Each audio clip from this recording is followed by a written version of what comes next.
Hello friends, welcome to my Shali's recipes. இன்னைக்கு நம்ம கிச்சனில் ரொம்ப ஸ்பெஷலான ஸ்பைசி அண்ட் க்ரீமி மஷ்ரூம் கறி தான் செய்ய போகிறோம்.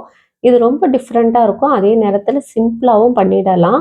வாங்க இதை எப்படி செய்கிறதுன்னு நம்ம ஸ்டெப் பை ஸ்டெப்பாக பார்க்கலாம். வாங்க இப்போ வீடியோக்குள்ளே போகலாம். இதுக்கு ஒரு பேன் எடுத்துக்கோங்க. அதில் ஒரு 2 டேபிள் ஸ்பூன் அளவுக்கு எண்ணெய் சேர்த்துக்கலாம். எண்ணெய் நல்லா காஞ்ச பிறகு 1/2 டீஸ்பூன் அளவுக்கு சீரகமும் கொஞ்சமாக கருவேப்பிலையும் சேர்த்துக்குங்க. இது கூடவே ஒரு 2 டீஸ்பூன் அளவுக்கு இஞ்சி பூண்டு பேஸ்ட்டு சேர்த்து இது நல்லா பச்சை வாசனை போகிற வரைக்கும் வதக்கிடலாம். இதுக்கப்புறமா என்ன பண்ணுங்க, ஒரு 2 வெங்காயத்தை பொடியாக கட் பண்ணி சேர்த்துக்குங்க.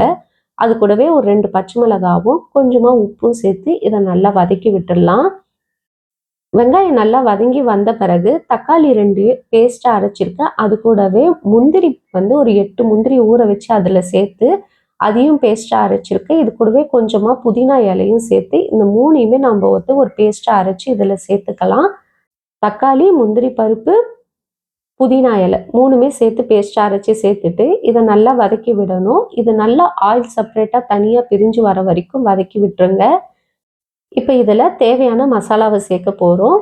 காஷ்மீரி மிளகாய் தூள் 2 டீஸ்பூனும், மஞ்சள் தூள் 1/4 teaspoon, mutton masala powder 1/2 teaspoon, garam masala powder 1/4 teaspoon, மிளகுத்தூள் 3/4 டீஸ்பூன் சேர்த்துக்குங்க. தனியாத்தூள் 1/2 டீஸ்பூன் சேர்த்துட்டு மிக்ஸ் பண்ணி விட்டுருங்க. இது எல்லாமே நல்லா மிக்ஸ் ஆகி வந்த பிறகு கொஞ்சமாக தண்ணி சேர்த்து எண்ணெய் பிரிஞ்சு வர வரைக்கும் இதை வதக்கி விட்டுரு, அப்படியே கொதிக்க விடலாம்.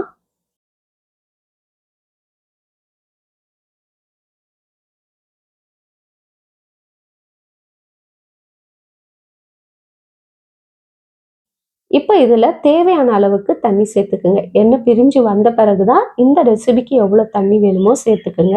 நான் ஒரு 1½ கப் அளவுக்கு தண்ணி சேர்த்து இதை நல்லா ஒரு 5 நிமிஷம் அப்படியே கொதிக்க விடுறேன்.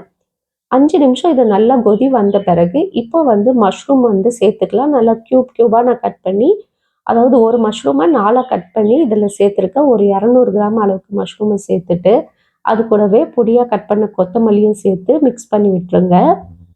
இப்போ இதை மூடி போட்டு லோ ஃப்ளேமில் ஒரு 5 நிமிஷம் இது நல்லா கொதிக்கட்டும். கொதித்து நல்லா எண்ணெய் பிரிஞ்சு வந்த பிறகு என்ன பண்ணிக்கோங்க, பெப்பர் மிளகுத்தூள் கொஞ்சமாக ஒரு 1/4 டீஸ்பூனுக்கு கொஞ்சம் குறைவாகவே சேர்த்துக்கிட்டு, எண்ணெய் இல்லைன்னா நெய் ஒரு 1/2 டீஸ்பூன் சேர்த்துக்குங்க. பொடியாக கட் பண்ண கொத்தமல்லியும் போட்டு மிக்ஸ் பண்ணிவிட்டு சுட சுட சாப்பாடு, இட்லி, தோசை, சப்பாத்தி எல்லாத்துக்குமே சூப்பராக இருக்கும். ட்ரை பண்ணி பாருங்கள். இந்த ரெசிபி உங்களுக்கு பிடிச்சிருந்தா மறக்காமல் லைக் பண்ணுங்கள், ஷேர் பண்ணுங்கள், சப்ஸ்கிரைப் பண்ணுங்கள் ஃப்ரெண்ட்ஸ். இன்னொரு வீடியோவில் உங்களை சந்திக்கிறேன். பாய் பாய் ஃப்ரெண்ட்ஸ்.